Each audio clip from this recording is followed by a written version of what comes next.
I don't want to close my eyes. Because you'll miss the Anthony on Air podcast. True. That's true. We had a real life Armageddon, Frank. If you could believe it, NASA thought, I know, let's blow up an asteroid in outer space near Earth. For funsies. No, what always, listen, it's a Monday. What else are we going to do? Slow week. Let's just blow up an asteroid. It looks like Alec Baldwin might actually be charged in in the firing of that prop gun on the set of Rust. So we'll give you the latest on that. Rihanna, not Swifty, getting the Super Bowl halftime show. Good for her. Good for her. Dr. Dre kind of weighing in on it too. We'll talk about that. Riggleman on 60 Minutes. Things you can say during dinner and knocking boots. Well, knocking boots. There's a Kelly Ripa and Regis story. We do have an Adam Levine update, which has more to do with Adam DeVine or DeVine. Either way. Whichever you want to say. Maybe a Jeopardy spinoff. Hannah Gadsby is what's that word? Hypocrite. Thank you. And maybe Frank's a hypocrite too. What? I don't know. About what? Well, we'll have to stay No. You don't tease something like that. What are you talking about?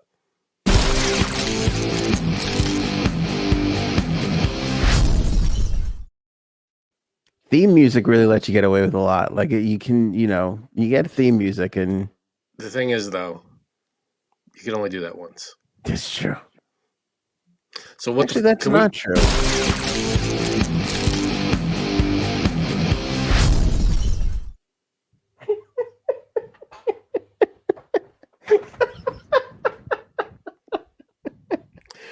I'm not a hypocrite. I guarantee whatever story you've got is wrong. I was told you. Well, come on, move it up. No, we'll save it. Armageddon, my friend. We've got things to discuss. This is more important. By the way, Jupiter, the closest it's ever been to America and subsequently Earth. Second place. This evening, no matter where you are, you can see Jupiter with binoculars. It can't be no matter where you are. Basically, no matter where you are. Well, if you're on the other side of the planet, you're not going to be able to see it. It's not true. You got to hold like a little selfie. Like two mirrors? Yeah, like a selfie. Yeah, exactly. All right, I can see that. You could work it out and make it happen. Don't let that deter you. You know what I'm saying? Listen, if I want to see Jupiter, I'm gonna find a way to see Jupiter. Mm-hmm. But why am I a hypocrite? We're all gonna find a way. Do you want to? We put a special camera out front, Frank. For what? Out front of the podcast. Yeah, so that we can see Jupiter. Would you like me to bring it up right now? Would you like to get a live look? If it turns out to be J-Sabs, I'm going to be very annoyed. No, I would never do that to you.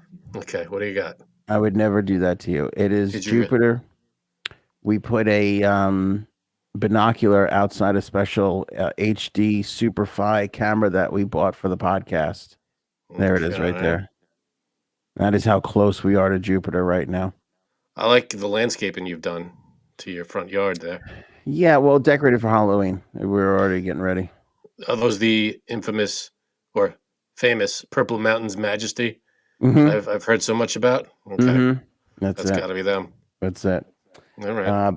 But good for us. 367 million miles away is Jupiter this evening, according to NASA. Which, again, as I said, road trip blew up.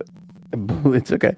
Blew up a asteroid today, a la Armageddon. They didn't blow it up. Here's what happened. They launched a spaceship at it, about the size of a vending machine, the spaceship. And they just set it right to it. The asteroid is about the size of a football stadium, they said. And all they did was impact, and they altered its course. And it was in no way threatening us. There was just a test run to see if they could do it.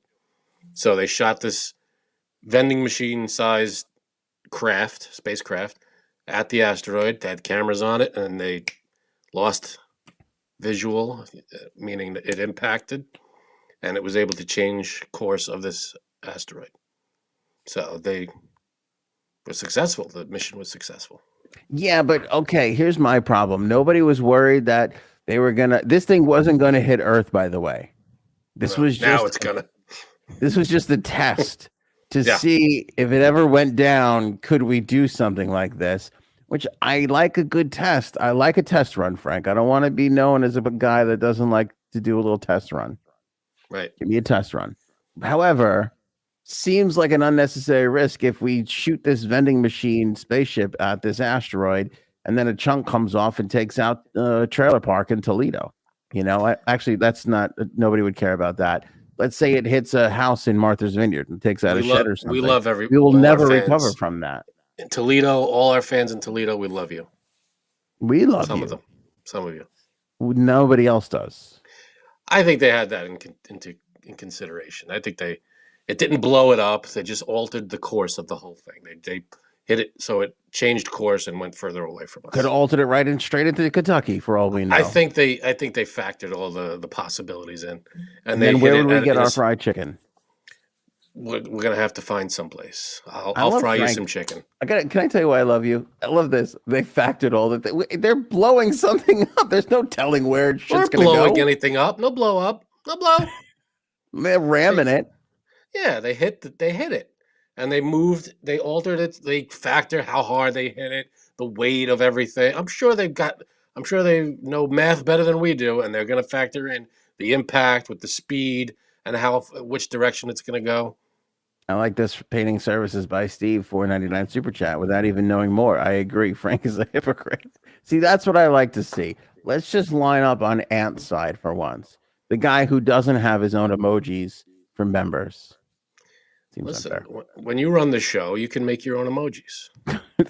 Wait a second. I'm glad you know that. No. I'm glad you finally said that because now everybody knows who really runs things around here. It's not me. No. What was I going to say? You're driving me so nuts. Well, we crashed the thing into the thing and we altered its trajectory. It was in no way going to hit us. And now it's even more no way going to hit us. Here's the other thing.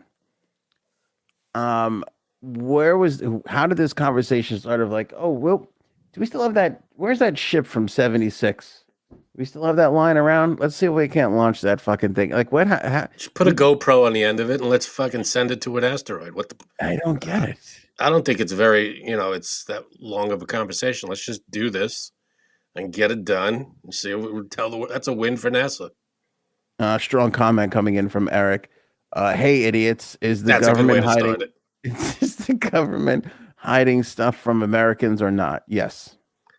Oh, you heard it here first. From the idiots. The idiots will tell you the answer to that question. I've got news for Eric and everybody else. You don't want to know everything. We don't need mystery. No, I think something happened along the way with Q and all this stuff of like, we need to uncover all the governments. No, we don't. That's why this classified shit. We're not supposed to know some things. There's things that have to be classified for the safety of people involved. Exactly. Why is that? What do you mean? Why? Because you said for the safety of all involved. Let me translate. We're all big dumb idiots, and if we all knew half this shit, we'd be fucking ramming old fucking spaceships into shit. That's why. Okay, that's why we can't know about it. We can't know about stuff because if we know about stuff, then we can't know about everything because there are secret missions and things that have to go into.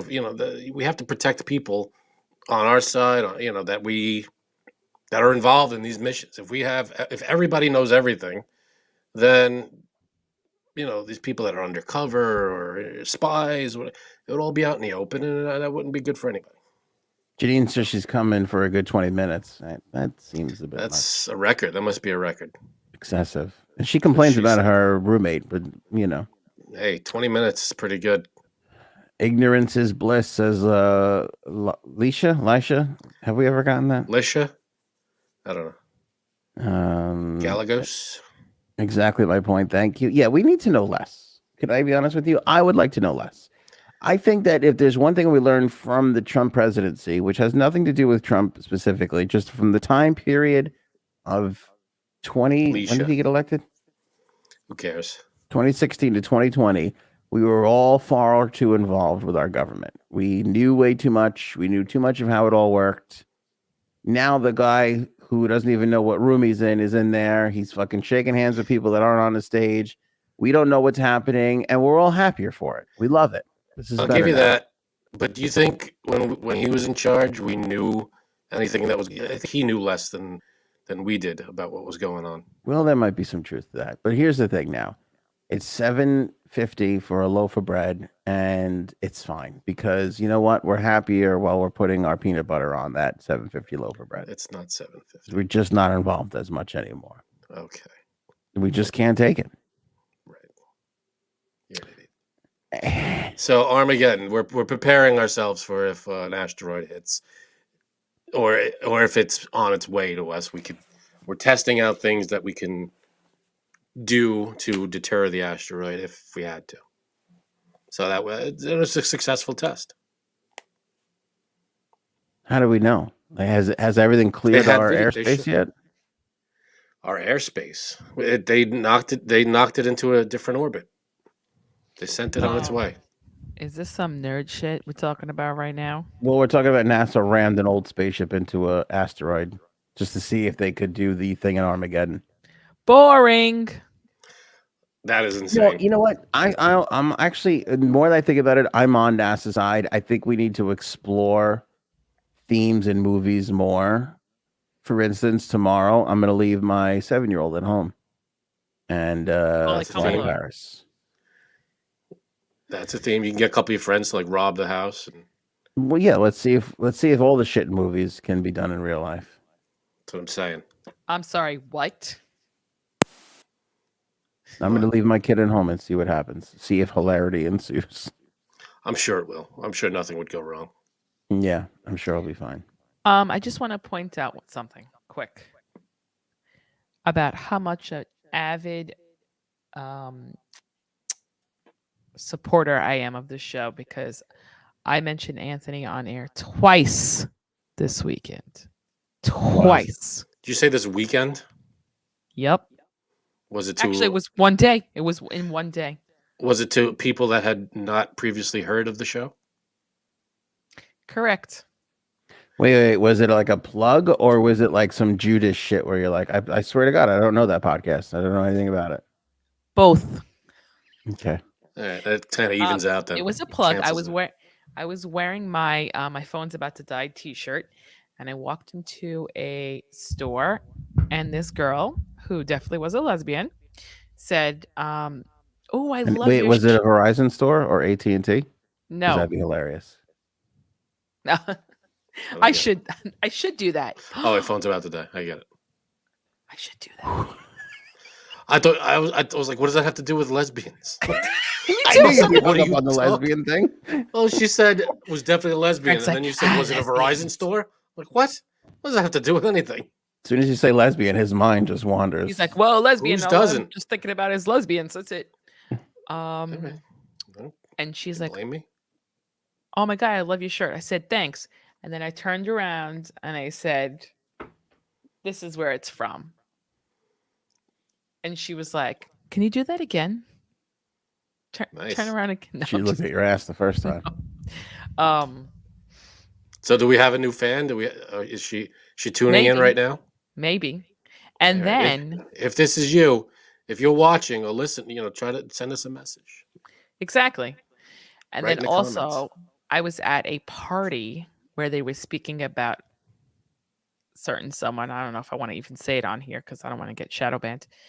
And they said, "Oh my God, Janine, you came up when I did a search about this certain someone on YouTube, because you guys had I guess you guys were one of the top videos when I was searching this subject." And I was like, we were a top video? Yeah. Yeah. So I was like, what?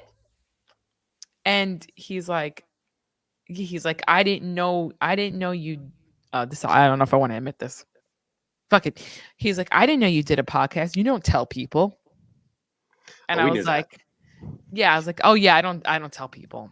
No, you don't want to watch me. And I said, I'm actually only asked to be on the show because the other two think I'm a huge conservative. And they were like, oh, we get it. Okay. See that, so they understood. They took our Right. side. I get it. Okay, good. They're like, oh, so they need someone to put the blame on. I'm like, yeah, exactly. So there you go. Okay. And then I said, I love my job. I have a Glassdoor review about the Anthony on Air podcast if you want to go look at it. Thank you. Now, was this the first time that you were, I wouldn't say like spotted or recognized, but it is a recognition. Was this the first time that you were like, oh shit, you were recognized from the podcast? Yes, because these people, I don't see them often, and they didn't know I did a podcast. So, did it feel good? Yes. Hold on to this feeling because you'll never get it ever again. How about like this? Once every 3 years, This is as good as it gets. How about this? From that conversation, you got either 2 or 3 more subscribers. So yeah, but how many of them were lesbians? Because we really need to jump in that area. True. None. But that's you a got demo. 2 or 3 more. So you're welcome. That's a good demo to target. Yeah, listen, I know a lot of podcasts say, hey, share and subscribe. I'm okay with you sharing, but please share amongst lesbian Facebook groups because we really just got to make some inroads there. Okay. Need some more lesbians, everybody. Thank you. We need everybody. We need everybody. Just do me a favor. If you're going to share the podcast, don't share it in like straight groups because enough with the fucking straight people. We have plenty. Groups. Yeah. Cis white male groups. I can't shake a dead cat around here without hitting a fucking straight person. You got to get some more lesbians. Cats. Well, that's part of it. For now. So, anyway, so the nerd shit you were referring to is saving the planet from an asteroid. Right. Is this fucking it's not Armageddon nerd shit. Boring. I know. I didn't like that movie. Whatever. Yeah. Well, that's fine. The movie. So it's like the movie? No, it's not like the movie. It's NASA launched a spacecraft at an asteroid to see if NASA they could or Bruce Willis? Bruce Willis and NASA. Got it. They launched a spaceship at an asteroid to knock it off its orbit to see if they could knock it away from Earth, and they did. Gary, I told my lesbian friend. She said she might give it a try. See, that's all we could ask for. Boom. Gary's the only one really working towards our goals right now. Love it. And I appreciate it. I wish everybody would join in, but I appreciate it. And he's also over men. So that's a lesbian thing, right? Mm-hmm. When you're over men. Yeah. Over men. Is that a bad joke? You know what I just learned? Speaking of U-hauling, have you heard this? Like the company that rents out its trucks? Yeah, I learned this term. I don't know if it's offensive. I'm sorry if it is, but it was on TikTok where I guess lesbians move fast in relationships. Mm-hmm. And U-hauling is when a lesbian moves in with another lesbian after the second date. They call it U-hauling. Oh. Like they're just moving their shit around. Is that a thing? I like that. I don't know. I found it really fascinating, though, that you could nail down a particular sect of people to rushing into relationships quickly. Because I didn't think that was, special to one group or another. But I guess that's lesbians, weird, right? They're moving in pretty quick. Hey, if both parties are down with the move-in, why not? It's all good. Doesn't mean it's a bad thing. Don't you feel, though, like lesbians are the hardest to come by? Like, is that like a... No, that's what she said joke? I don't know what it is, but I feel like I know plenty of straight people. I got a lot of gay people, right? I feel like I'm hitting every group I can. Except for lesbians. I got no lesbians in my life. None. I feel like they're very hard to come by. I gotta think about that. I don't know. I definitely know a lot of lesbians, and you do? In high school, I knew a lot that are no longer lesbians too.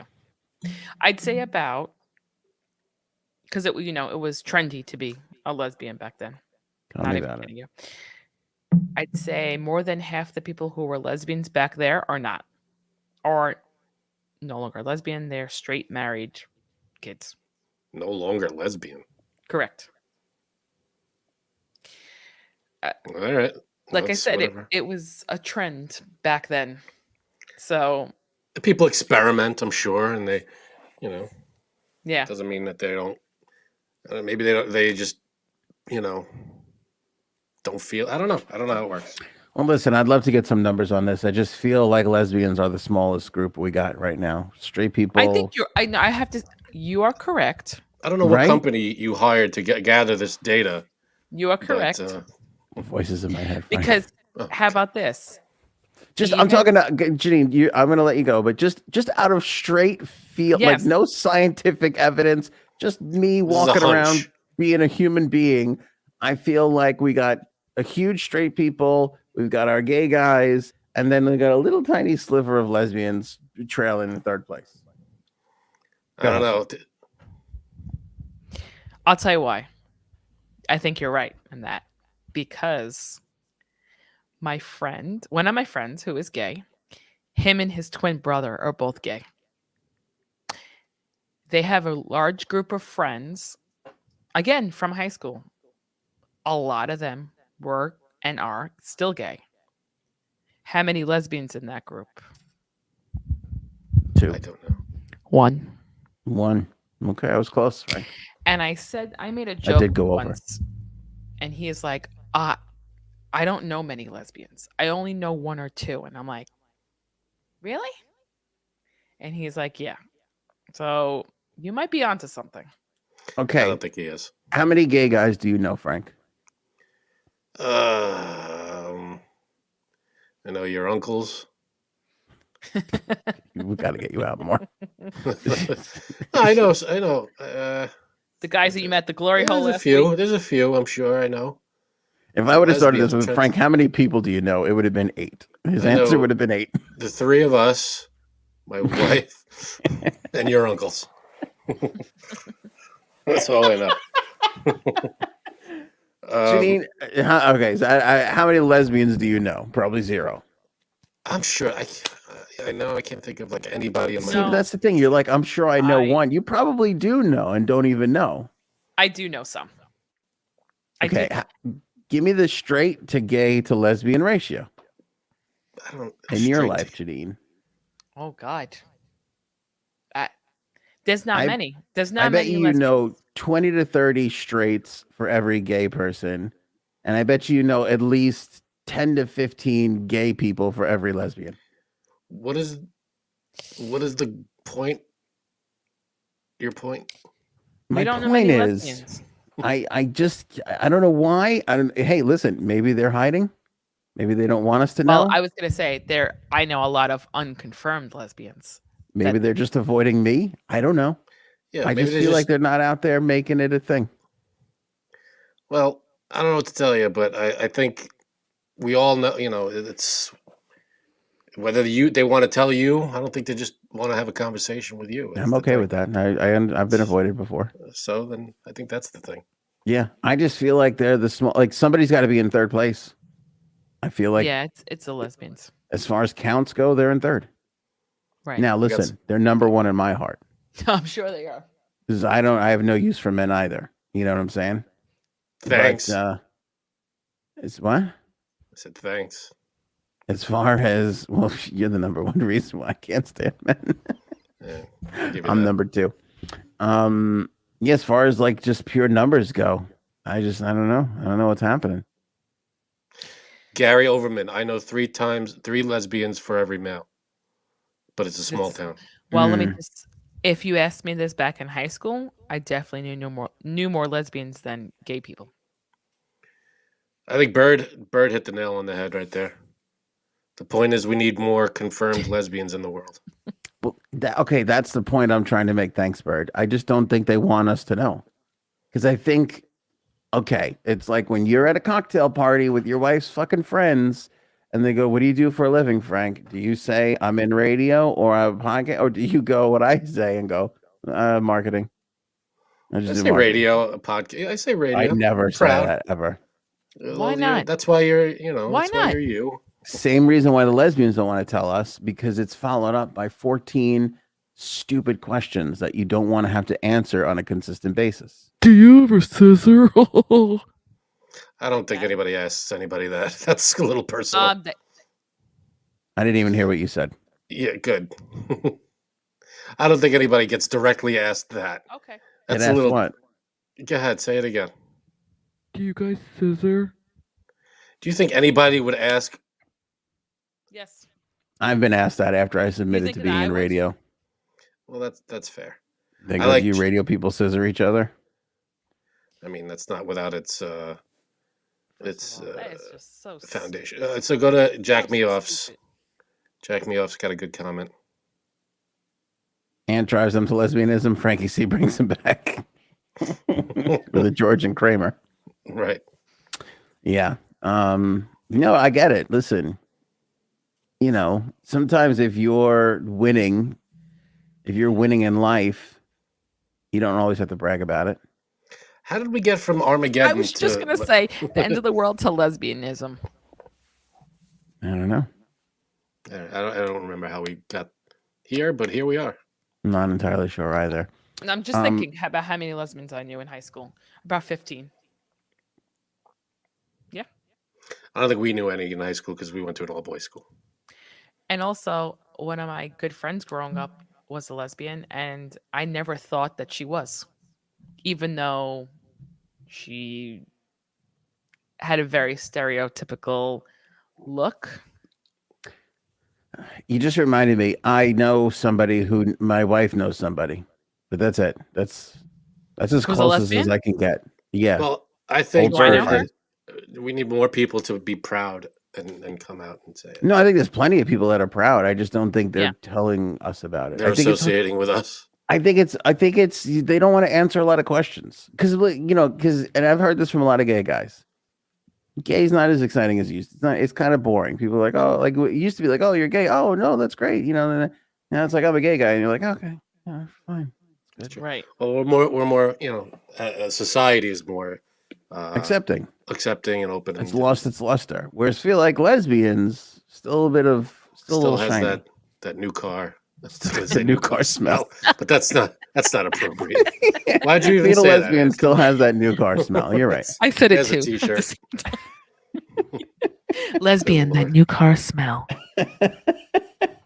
Walked right into that one. Alec Baldwin might be going to jail. Okay, for what's the charge? Well, okay, he killed the girl. No, I know, right? I know, but are they saying manslaughter, accidental manslaughter? What's the? New Mexico prosecutors have indicated that they may charge Baldwin over the fatal shooting of cinematographer Helena Hutchins. Legal observers told the Daily Mail today that the decision may be part of an effort to shift and potentially shield asset. Okay, he's selling all his property. He sold something in upstate New York, and he sold or is selling in the process of selling his Amagansett home, which I used to drive past on my way to work, for $29 million. That's all. It's some chunk of change. It's We didn't hefty. get to do the story, and I don't even barely remember it now. But last week there was a story. They have like these little like trailer homes in Montauk. Okay, Take a guess for what these things are going for. A trailer home. a trailer home in Montauk, Montauk like to rent or to buy. buy one. Montauk, 200,000. 200,000. Over $1 million for That's a trailer home Insane because it's in Montauk. because it's in Montauk. I mean, is it a vacation trailer home, or do people live there all year round? People live there all year round, but it's kind of people really it's mostly for vacations. All right, but that's still $1 million. That's Anyway, some paparazzi caught him on the phone for a 10-minute phone call today where he had grim-faced and he displayed heavy bags under his eyes while being hunched over a fence in Brooklyn, looking at the river at Domino Park in Brooklyn. okay. His 10-acre estate Amagansett up for sale. Legal experts are telling the Daily Mail that he may be part of an effort to shift the potential and potentially shield assets from lawsuits that could cost him a fortune. They say Baldwin could be tempted to place millions into a trust for his 8 children or buy property in Florida. Hutchins' family is pursuing a wrongful death lawsuit against the actor. This whole thing is tragic as all shit. They were like friends too. I mean, could you imagine? No, it is tragic. I mean, I can't fathom why, him wanting to cause someone. I mean, I don't know the guy, but it just doesn't seem like someone who would intentionally do something like that. Just not knowing the guy. Of course not. Even though he eats children, with the Democrats at the pizza place in D.C. Right. Well, I don't think he would have done it either. Here's the thing, though. He handed over his cell phone to prosecutors in New Mexico, and that's why they're saying they've got something on there that they're considering charging him. It's charging him. What was the charging him with? What, wrongful death? I guess what you said. In a letter to the state's financial board asking for funding to prosecute the high-profile case, Santa Fe District Attorney Mary Carmack Altweiss said she's ready to file charges against 4 people.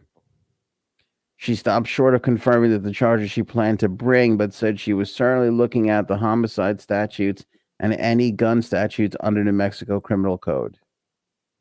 Right. So obviously you would think Alec, the prop master there, armorer, thank you. Yeah. Probably the armorer's assistant armorer and the assistant director who said the gun was clean. Right.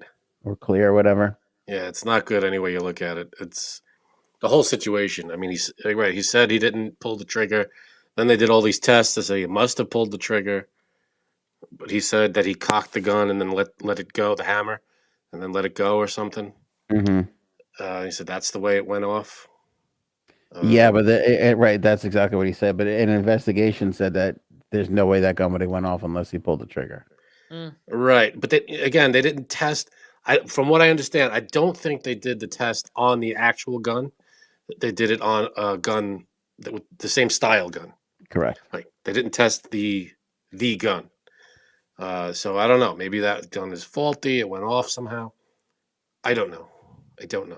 But they were saying that the FBI did all these tests and said from the test that they ran, the accidental, they hit it a million times, whatever it was, they said he must have pulled the trigger. But again, I'm sure all this will come up in whatever trial we see here. Which, if you're following and you're a conservative, you could trust the FBI in this particular instance. Only in this one. But if it's regarding... Yeah, you pick and choose, whatever you want to pick. Yeah, and this one, they're right. They got it dead on. Yeah, but, when they... Never mind. Yeah. Yeah. So we'll see what happens with him. I mean, if they're going to bring charges, I would imagine it'd be soon. And they're going to arrest him, and then there'll be trial. So we'll have to follow all that. Of course, this is one of those things that if that happens, I'm sure we'll be on top of it. Oh, yeah. Jack me off. Honestly, I think AB is the only one not liable. How is he supposed to know? Trigger pull issue is pointless. I'm with Jack. I think he should be fucking suing people. Yep. I guess, but there are some schools of thought that there are actors who say they always check the gun when it's handed to them. They open the gun and see what's in there. There are actors that say that, but then you're supposed to trust the people that hand you the gun. Ultimately, who is responsible? Do they all share responsibility? By the way, his wife just shit out another kid. I don't know. This is 8, I think, 9. I don't even know if they now. Can I be honest? Yep. I'm not sure they're even keeping track. I think they lost count. Because there was one summer where they had 2 kids like 6 months apart. Do you remember that? I don't even know. So they did because she used a surrogate. Yeah. I think they even gave up. I don't think they have names anymore. After like 6, I don't think they're even naming them. It's just like baby 7, baby 8. First of all, I don't even know. It's a lot of kids. All with the same. Yep. With the same woman, and right? They all look alike too.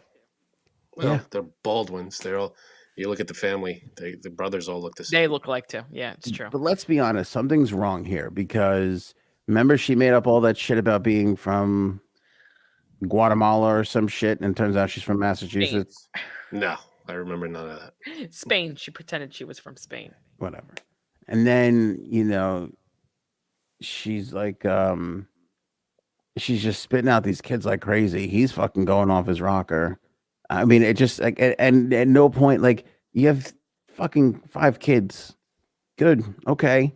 I don't understand. Like, honestly, some people just love having kids. I think that's a little mental disorder there. Am I wrong to say that? Because no, I mean, he definitely, I'm sure, has the means. I'm sure he's got people that could help. It's not just him and his wife. I'm sure they have sitters and nannies and whatever. But he's fucking. How old is he? 70 something at this point? No, is he? 60s. Yes. He's not gonna make it to. He's not gonna make it to number 4's high school graduation. Like, she's got to know that, and she doesn't give a shit at all. It doesn't. He's 64. He's 64. You know how old? So he's really 70 because they're all lying about their age. That's wow. That's for you think sure. so? Have you seen the bags under his eyes recently? He looks awful. Well, count the to rings, be honest, to be fair, he's going through some stuff. The stress might add to that. Yeah, I agree. But when did the shooting happen? Was it within 9 months? Because that motherfucker found a way to knock his wife up yet again. So, yeah, but with this new stuff and whatever, I'm sure we, he probably couldn't pull out quick enough because he's I'm sure he heard about all this before we did, that he might be charged. I don't even. Well, he's better than Nick Cannon, though. I'll give him that. Is he? I think they're both. I think they're on track. Who's gonna win? Nick Cannon. First of all, these girls. And Nick Cannon's young. He could have another 40 kids. He could keep going. He's got a producer credit on that fucking Who's Singing Under the Mask show there, so at least he's gonna have some cash flow coming in after he's gone. That fucking show sucks, my dude. And I like Nick Cannon a little better because he's spreading it around a little bit. He's not being so selfish. That's what men want. Okay. Yeah, you gotta have like 5 different moms, 8 kids, whatever it is. It's Eliana's my daughter's teacher in school last year. This is serious. She has 9 kids. What? That's what it used to be back in like 50 years ago. Families used to be mom, dad, or whoever, and then like 13 kids, and one person had a job and took care of all the kids. It's like, how the hell does that happen? Exactly. Yeah, well, listen, back in 1852, when you needed everybody to plow the fields, you had a shitload of kids so that you can, run a farm, run a business. Nowadays, I'm not talking about the 18. I'm talking about the 60s, the 50s. People had a dozen kids, and it didn't, and one job to run the whole house. I don't even know. I see her, and I'm like, you are nuts. I said, I don't even know how. I don't know how you did 9. I think by the time you get to like 7, you're hoping number 1 will take some of the burden off you. Watch some of the kids. They did. Yeah, you're raising the first 7, the first 3, 1, 2, and 3. You're raising babysitters. Then 4, 5, 6, 7, and 8, or 9 are being handled by 1, 2, and 3. I don't even know. It's like, I'm the master of pulling out, so I'm good. Right, Frank? You know it. Well, I don't know about you pulling out. Somebody else has to do that. What? No, I said Frank is the master of pulling out. Oh, sorry. Right? I wasn't paying attention. I was reading the comments. I pull out too, though. Don't worry. Everybody pulls out. All right, so Alec Baldwin. We'll see what happens with him. I don't know. Yeah, I think he's screwed. And it's unfortunate because, like I said, I think he should be suing people because it ain't his fucking fault. I would be pissed. I would be fired pissed. A gun. He was given a gun and fired it, thinking it was a prop gun. I mean, why would he think that it was loaded? Right. So you can't fault him for that. Here's the thing. That's the consensus, I think. He was on this movie, making a movie with his friends, right? And now look at him. And I feel like I can sympathize with that because between the two of you, one of you are going to fucking do me in for something that going to lose everything. And then I'm going to start having 19 kids. Probably. And then It's not going to be me. And Janine, we're I was going to being use polite. Oh, this. Yeah, I mean, this tape is probably going to be Exhibit A. Who's Frank gonna get in trouble with? The fucking nice police? What is he gonna, apologize too much? I know, That right? can't happen. I'm sorry. Get down on the ground for saying I'm sorry too much. What? So yeah, I don't know. Let's see what happens. I honestly think it would be crazy. I don't know a fucking jury that's gonna be like, yeah, he should fucking go to jail for this. But who knows? There are Who knows people. what this district attorney's thinking? There are people that are on. I feel like it's split. I don't know what the ratio is, but there are people that are like, he killed the guy. He killed someone. He killed that woman. I'd say it's 3-1. That's still big. Yeah. That's still not great for him. What's amazing is, again, in our polarized world, it's mostly Republicans or conservatives that just fucking hate the guy for being a liberal, and they're like, he probably did it. Yeah. If it was Scott Baio, they'd be like, "Oh my God, there's no making way." faces. Am I generalizing here? I haven't heard a lot of fucking liberals at the fucking Subaru meetings going, I think Alec Baldwin might be guilty here. Subaru. The Subaru meeting. Well, there's no Republicans driving a Subaru. That's just facts. Sorry. Oh, okay. You get a free Bernie sticker when you buy a Subaru. Did you know that? Cool. Oh. I know a lot about Subarus. I've been avoiding owning one for my entire life. It'll happen. God, I hope not. You want to know something hysterical? Yes, please. I'm driving on the highway, right? Get into the right lane because there's a minivan that's kind of slowing up traffic, and I'm like 3 cars behind it. I was getting close to my exit anyway. I come off to the right, and I'm moving past everybody, and I'm coming to the minivan, and on the back of the minivan on the right-hand side, there's a sticker of a picture of a minivan, and underneath it says, "Never say never." There you go. They know what's up. That's me. I'll never. At some point, you got to cave and you got to get the practical vehicle. My wife and I were laughing so fucking hard about that because we fight about that all the time. I'm like, let's just get a minivan. Life is over. It doesn't matter. We'll just get fucking. Absolutely not. That is pure. That is pure utility. That thing. That is. You're not getting a minivan going, I'm going to look great in this. Yeah. You get it because I got kids and I got a lot of shit to put in the back, and that's it. Although, go ahead. Did you see, and Janine, I don't know if you ever saw this, but there was a douchebag in our old neighborhood that used to drive around in a fucking purple lowrider minivan with gold rims with music blasting, trying to make fucking minivans cool. Yeah, did it work? No. I mean, well, all right. No matter what you do to a minivan, it's tough. Listen, John Cicada can't make a fucking minivan cool, okay? If he can't do it, nobody can. Right. That's true.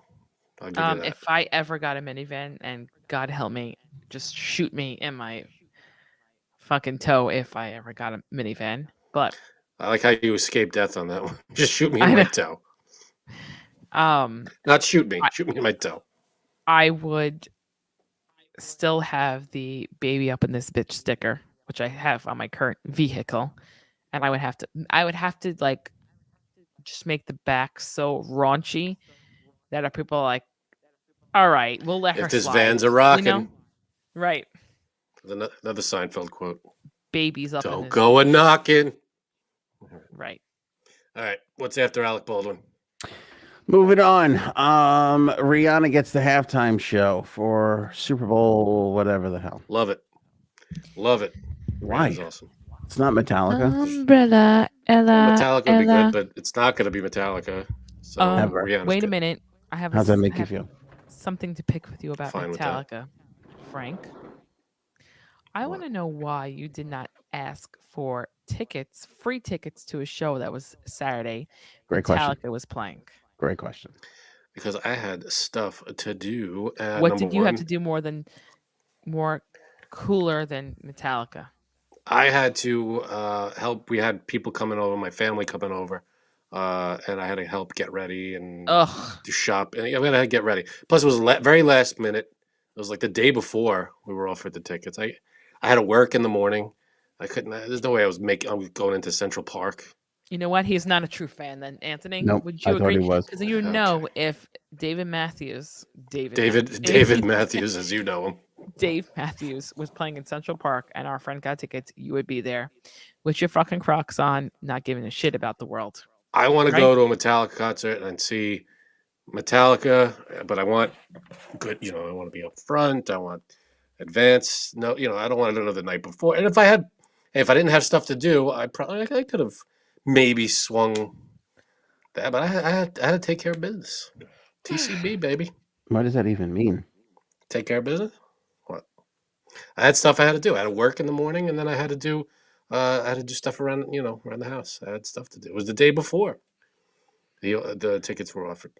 I don't know. Is he not a true fan, Janine, or is he a real fan that's just really old? I think he's not a true fan. Ooh, jack me off. Hold on. Bitch better have my money on the halftime playlist. I hope so. That'd be great. I love that song, so I hope so. That and Disturbia.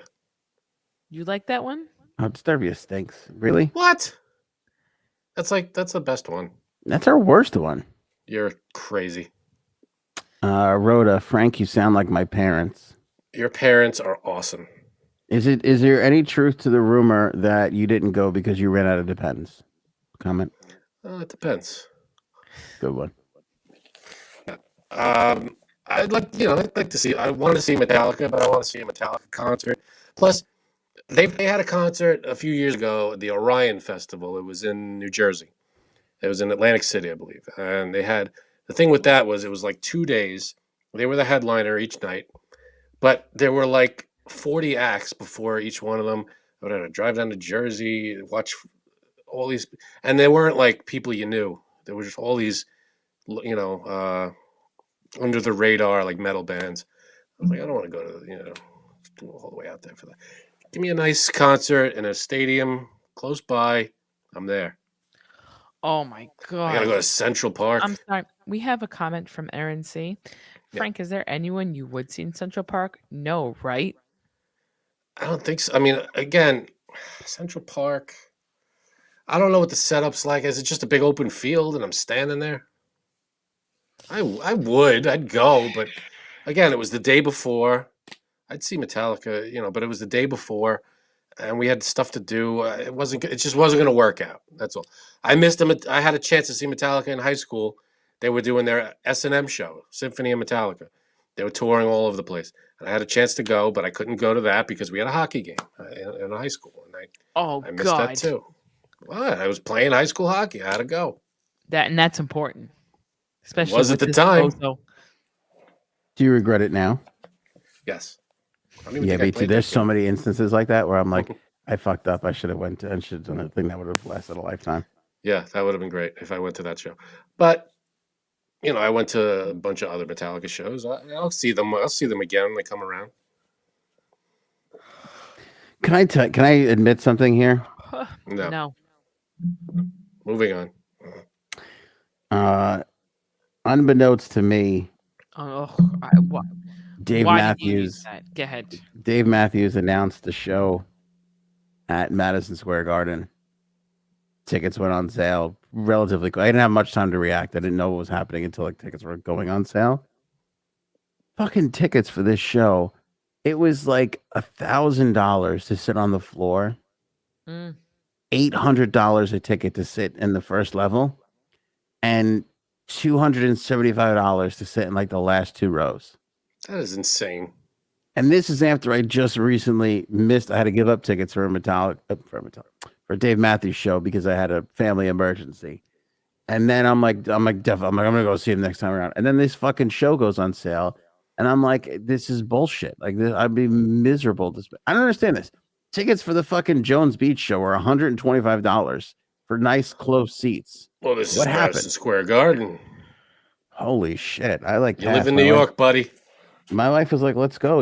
I'm like, I would be fucking miserable sitting there, knowing I dropped $1,600 on. I'd be even more miserable if I was like, for this. Yeah, I fucking hate it. I can't. That's an insane amount of money. But you know what? They'll sell it out. they're gonna get people to go. It's not like they're not gonna sell those tickets. I mean, they probably will. I'm sure they will. Right. You know, I'm sure they will. They will. Metallica's they'll make, they set a price and they know what they're doing. I'm sure they know what they can get for the tickets. I don't even know. Like, who are these fucking people that are dropping this kind of cash on a fucking people with, that kind of cash to waste? Lesbians, I bet you. They're Okay, all sure. The money, not telling us where they are. Could be. They could have the money. Probably. That's what I'm guessing it is. I felt the same way. I saw this guy on TikTok. He did this like painting. There's these guys. You ever see these paint? Like they open up their little fucking like Mentos. What are those fucking mint cases? Altoids. Altoid. They put a little Altoid, and they got the little paint on the bottom, and they got a little card, a little business card on the top, and they sit there and they fucking paint this little tiny picture. I'm like, this guy painted the Brooklyn Bridge. I'm watching him. I'm like, fuck, this is really good. I think I want to buy that. I go to the thing. It's like $450 for this little tiny tin can. I'm like, I wish I fucking love art money because I just don't have it. Like, I don't like, can I spend $450 on this? Absolutely. But I would be fucking miserable looking at it going, you believe this fucking thing cost me $450? And then you got to frame it. That's without the frame. Well, it's in an Altoid can. Yeah. I don't know how you frame that. My point is, it's in the can. I thought it was on the. Okay. No, it's in the thing. Card. I don't have enough. Even though I have the money, I don't have enough money to buy art yet. I don't have art buying money yet. You could buy art, just not great art. Yeah, I could buy art. You want me to paint you a picture? I'll paint you a picture. I would love that. You know what I would love? I'll paint you the Brooklyn Bridge, double the size, half the price. How's that? No, this is what I want. Can I order something from you? I want you to paint a picture of my phone watching the guy paint on the Altoid fucking tin. Oh. I could paint that. And I can paint? Send me that picture. And then I'm going to send him the picture and be like, I bought this for $25. Suck on it, loser. How do you like that? Who said it was $25? Well, I'll just tell him that. Whatever you're going to charge me doesn't matter. It's going to be at least $200. Friend's price. I'll give you $150. Oh, thanks. We lost J-Seps, by the way. Now, did she leave on her own volition, or did you make her feel bad? I think, I didn't make her feel great. Because it looks like she was about to say something like 4 times and then didn't say anything. Did I cut her off? I don't think I cut her off. You cut her off like 6 times on this episode. There's no way. I was good for 2. She's fine. So Rihanna, I think she would do a good show. There was a rumor for a while that it was going to be Taylor Swift. That would be a good show too, but she's not doing that. She's not. Taylor Swift said no, I'm not ready to do that. Something about her album that just came out or something. But Rihanna would be great. I think that's going to be a good show. I don't know. Yeah, you had me all hot and bothered on Friday, thinking that it was going to be Swift Dogs. She would be good, but she'll do one in the future, I'm sure. She'll probably do the next one. She said she's not ready yet. I don't know. That would be good. What are you looking at? No, I'm sorry. I got a disturbing message. Are you all right? Yeah, no, I'm good. There's a lot of people pulling at me from all corners here. Moving on. Riggleman on 60 Minutes. Did you see this guy? No, who's this guy? So this guy was a congressperson from Virginia. Okay. Republican, conservative guy, military guy, fought for our nation, goes into Congress, goes into politics, wins, staunch conservative Republican. He fucking, if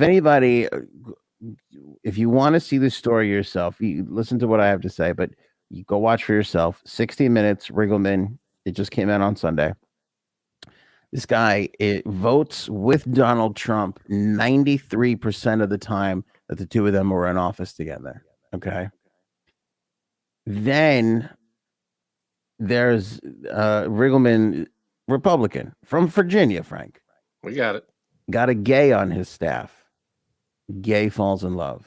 Then the gay goes, "Will you marry me? Will you marry us?" Right? So he goes, "Yeah, sure. I like you. You're my guy, right? You're a gay. What's the big deal? Marries the officiates the gay wedding. Next thing you know, everybody's like turning on him because he fucking supports gay people.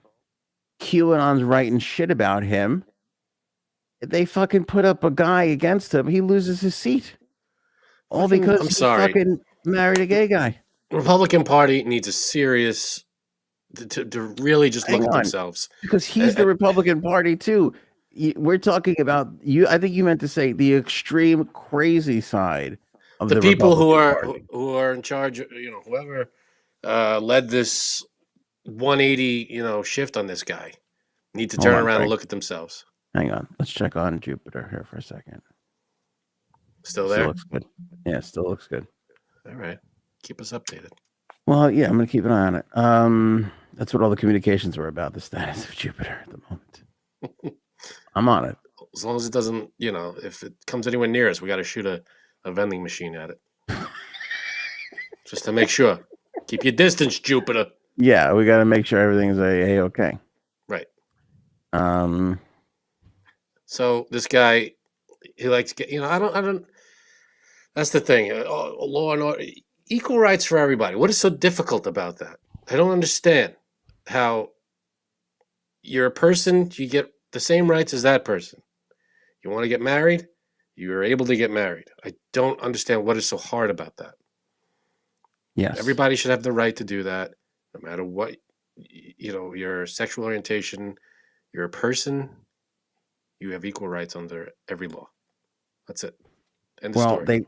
They fucking run this guy out of Congress, right? So, okay, whatever. So then he goes to work because he was in like data, right? Data research was his big thing in the when he was in the Navy, Army, military, whatever the fuck he was in, I forget. So now, fast forward, the January 6th committee comes together, and Liz Cheney's looking for people to mine data, find out what the hell happened. So they hire this guy. So he looks into the whole thing.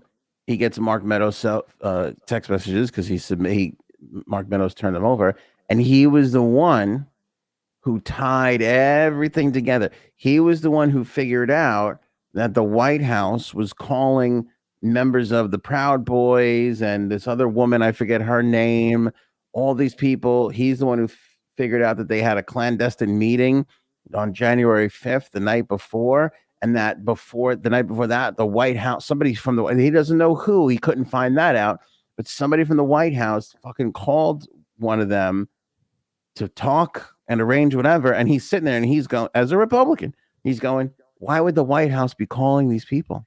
For what reason? Exactly. And the guy in 60 Minutes is like, well, could it be an accident? Could it be? He's like, on what planet? Kidding? Are you kidding? It's like they're not even, it's so out in the open now. And it doesn't, to most people, it doesn't even matter. I don't get that. I don't understand how anybody could look at the last presidency with all the bullshit that happened and all the stuff that's coming out now. This is just another thing to add on to it. But it's a huge thing. So then he keeps putting together all the things, and then he discovers that Clarence Thomas's wife.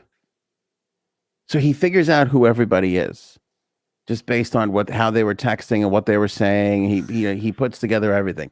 Don Jr. was the first one to, and we kind of know all this already, but I'll just quickly go through it. Don Jr. was the first one to suggest alternate Trump electors to come in and vote. Who's the blonde? The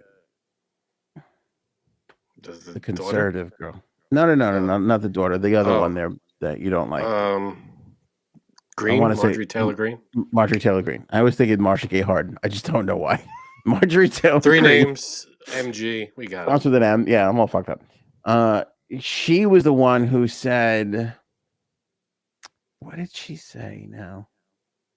I got so caught up in Marsha Gay Harden, who's spectacular, by the way, in everything. Absolutely.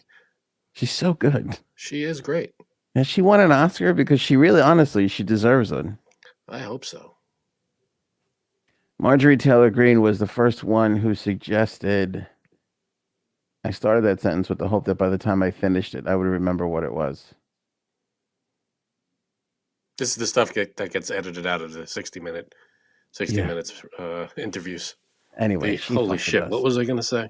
She does something. Anyway, so she's like, she proposes some bullshit thing. Was it Don Jr. did the electors? Fuck me. Anyway, it doesn't matter. But anyway, she was involved in it, and then they figure out that it's Clarence Thomas's wife who's fucking going on QAnon conspiracy theories on what's happening and what happened, and she's texting this shit to Mark Meadows.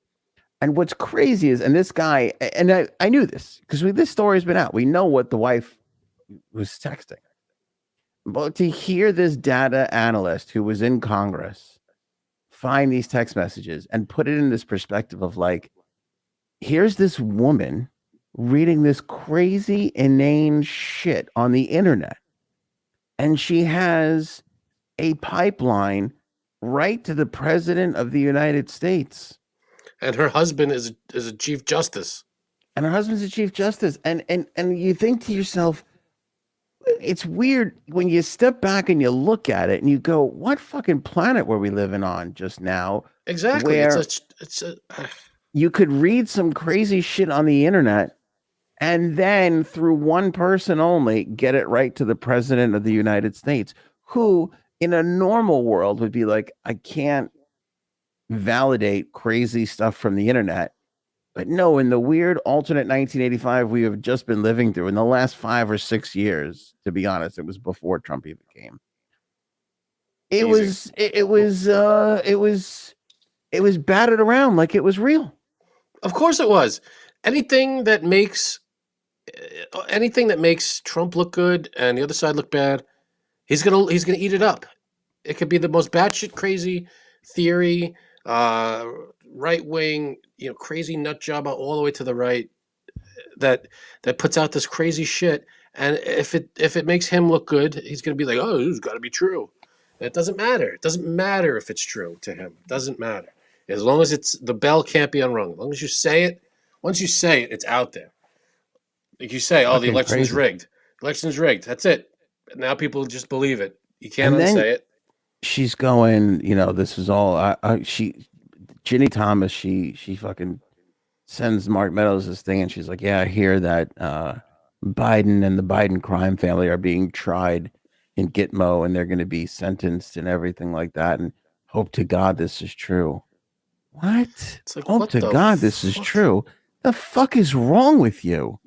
Hope to God this is true. By the way, this isn't Sal from the gas station. This is the wife of a fucking Supreme Court judge. And I say that with, you think if the fucking former vice president of the United States was in a military tribunal, that word would have got out to the fucking Supreme Court justice and he'd fucking know. I think he would know before Ginny Thomas or whatever bullshit website she was looking at. I mean, you're in the circle. You're in it. You're in it. Yeah, you are the circle. You're getting your information from bullshit websites. How could that be your source? I mean, it's unfucking believable. The whole still driving me crazy. I can't think sense. of what Marcia Gay Harden said. What was her name again? Marjorie Taylor Greene? Taylor, idiot Greene. Yeah. It's gonna come to me. But I'm watching this guy, and I was very to see this guy who voted with Trump 93% of the time, marries a couple of gays, and now all of a sudden they're like, oh, he's molesting, like the most horrific shit you can think of. They're saying about this guy, and now it cost him so much. He fucking lost his seat. Yeah, they don't care. They have their group, their circle. Anybody who veers outside of it for a second, you're out. That's it. That's what it's come to. Understand it. And it's a fucking cult, and that's what it is. And they can't. Every side, and for the longest time, have had extreme edges of their little ideologies that Sure. have been way out of whack. But But never this before. is- And listen, I understand people turning on Liz Cheney. I don't get it. I don't agree with it, but I can see it because at least she's taking on Trump. This guy, what he did had nothing to do with Trump, who he voted with 93% of the time in office. He's fucking talking to a gay guy going, oh, yeah, okay, I'll marry you to your husband. And they're like, fuck this guy. He's got to go. I can't imagine. Cannot imagine. It's really unbelievable that not only that they would turn on him like that, but the fact that the reasoning. So, in other words, they don't believe, the people who are turning on him don't believe that gay people should be married, which is ludicrous and it's just ridiculous. And, that just shows you what side, that's the stance that they're on. No, they're not for equal rights. They're not for law and order because it's the law. He was legally allowed to marry those two people. But, the law and order party, you follow the law, you're out. Go fuck yourself. It's unbelievable. It really is. It's fucking crazy. It really is crazy. So this guy was on 60 Minutes, and it was compelling. He's got a book coming out. I don't know what the fucking name of it is, but if you want to look it up, you can. But that was it. There wasn't. I think 60 Minutes wanted this like explosive, like revelatory thing. It wasn't that. There wasn't that at all. It wasn't in this piece, but it was kind of interesting to see this guy, his perspective, and him put it all together. Now, what's really interesting is he quits the January 6th committee because they refused. He wanted them to go even farther. He wanted the White House phone records because he's like, why the fuck is somebody from the White House calling one of these groups? This is bullshit. And then he wanted them to, when he figured out it was Ginny Thomas behind the thing, he wanted them to subpoena Ginny Thomas, and they refused to. And so he quit, which turned out to be a shame because Ginny Thomas has agreed to be interviewed by the January 6th committee, and she's going to be interviewed by them. I don't know if it's going to be Wednesday. I know they're coming back on Wednesday. What'd you say? I'm sorry. And now he's no longer on it. And now he's no longer on it, which is a shame because this guy seems like he's pretty good at what he does. He also asked them for $3.2 million, which is kind of like what he needed to hire people to fucking do all this, because when you see the text messages, the guy, there's like it's a book like this, and he put this whole like little web together to figure it all out and all this shit. And it's a lot of work. I love, what I can't stand is when people go, oh, America's past it. We're over January 6th. It's like, no, you want us to be, because for some reason, it's like the Lindsey Grahams, the Marjorie Taylor Greenes, the Lauren Boeberts. Oh, we're past January 6th. No, we're not. We're not. We're not over it. We're not past it. We're investigating the shit out of it.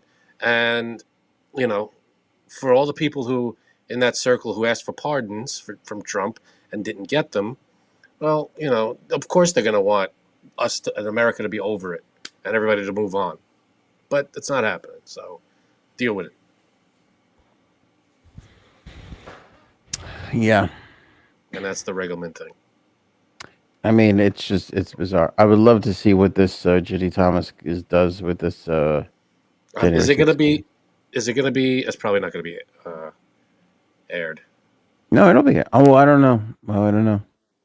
I mean, whatever the investigation, I don't know. Yeah, whatever the results are, well, I mean, I'm sure they'll talk about it and everything. But now you got all these crazy people that are like, Mark Meadows should go to prison. Mark Meadows should go to prison. I got news for you. None of this would be happening if Mark Meadows didn't hand over his fucking text messages. Mark Meadows, I hate to say it, is a fucking hero, because in a world where 700 people didn't do the right thing, this guy kind of did a halfway decent thing for a couple of days, and without that, we would have nothing. We'd have nothing. Granted, but he was forced to hand them over, wasn't he? No. He just came forward and said, "Here, take my text messages." Yeah, and in fact, Trump and everybody else chastised it. They're like, "What the fuck are you doing? Don't do that." And then he stopped cooperating. All right. So he had a smidge. You know, it can't look past the January 6th thing. So a year later, he had a smidge of a conscience, and then it went I'll away. take again. it. Again, like I said, Yeah, I'll take 700 it. people didn't do the right thing. You had one guy who did it for half a second. I'll fucking For half take a it. second, but it doesn't excuse what happened on the 6th. Well, I don't think he wanted to be. If you look at his text messages, he was. Listen, could he have stood up a bit more? Yeah, him and, like I said, 1,200 other people probably should have. And nobody did. But you could tell in the way he was handling it that it was like, because everybody kept going to him and saying, like, what is he doing? Don't do this. Do it this way. You know, and he tried as best he could to fucking navigate all that. Again, don't forget, he's not the president of the United States. He's just the chief of staff. He doesn't make or set policy. You know what I mean? That's a huge job, though. That's you're the president's right hand man. I know, but I'm just, I'm saying he did the best he could in the situation. He does not have power in that situation. And because I think he knows if he stands up to Trump on that day, Trump would be like, get the fuck out then. So then that's what happens. Then who comes in next? Somebody who's gonna fucking enable him even more? Could have been a nightmare. Comes in next. It's January. He's out of office in 15 days. Yeah, but somebody had to be there. Somebody had to be there to fucking hold that hand through those last few days. I don't know, man. I mean, what did he do in those last few days? He didn't go to the inauguration, and he tried to overthrow the government, but that was while he was there. If he had any balls, Mark Meadows, he would have stood up to him right there and said, "Stop this fucking shit." Yeah, this is ridiculous. But I mean, all the people who actually did, they left. They all left. Whatever. It was over in a few days anyway. It's true. They didn't. Remember when they were talking about invoking the 25th Amendment, and they were like, "Just let the clock run out. It doesn't matter." Like I got news for you. That button that the finger's on, it ain't connected anymore. I hope it's connected to more Coca-Cola. I don't know what's going on with Kelly Ripa, but there's a lot of Kelly Ripa stories. I think she's got a book coming out. Well, what happened? Like, there can't be There can't be new news with Regis. Hate to break it to you. Yes, there can be. Is there? What happened? She spoke to People magazine today, and she opened up about her quote unquote complicated relationship with Regis Philbin. Okay. I'm shocked by this because Regis was a national treasure. Like, could you imagine fighting with Regis Philbin? That's what she meant? That she fought with him? She admitted that there were bad days on the set of their show. All right, of course. I feel like anything you're gonna have ups and downs, especially a show like that, a live show with that millions of people are watching, and you got a million moving parts. It's gonna have there's gonna be some stress and some stuff people don't agree on, whatever. She says, "I don't want to feel like I'm slamming anyone or that I'm being disrespectful, but I also want people to know that it was not a cakewalk. It took years to earn my place there and earn things that are routinely given to men I worked with, including an office and a place to put my computer." Well, that's kind of fucked up. That is fucked up. You're the co-host of the Regis and Kelly morning show or whatever, and you don't even have an office or a desk. That's insane. She addressed rumors that Philbin didn't want her to replace Gifford on the show, stating, "I understand that probably he didn't want a co-host, but the network wanted me to be the co-host, and I didn't think I should pass that opportunity up. I don't think it was fair to him, but it also wasn't fair to me." And for getting the call that she'd been hired, she claims that she was warned by her agent that she would be playing second fiddle to Philbin, who had helmed the show for more than a decade. The small screen star. Whoever filled that man or woman would be second fiddle to Philbin. He's the guy. He's Regis fucking Philbin. I agree. Like, what do you think? You're gonna be fucking thankful that your fucking name is on. Yeah. Like you're getting unless the name. Unless you bring in Meryl Streep, it's probably the only one Regis would have to play second fiddle to her. Yeah, I agree. You hit that on the head. She said on her first day, her relation with Philbin got off on the wrong foot.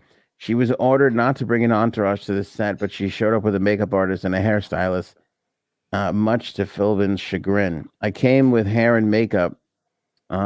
It was not an unusual thing for people in television to show up with." She claims that Philbin greeted her and the show's executive producer Gelman with a deadpan greeting. Gelman, it's got an entourage, he said. Oof. See, that's kind of funny. It's got an entourage is a little demeaning. She said he was probably trying to be funny, but at the same time, it felt like a pile-on. Yeah. I mean, what would don't these shows have hair and makeup people? You got to arrange all this stuff. Yes. Yeah, a lot of that stuff should have been arranged, but if you have the people you like that does your hair and makeup, I don't know. I don't know. Sounds like she didn't do enough to kind of like, you're the new guy.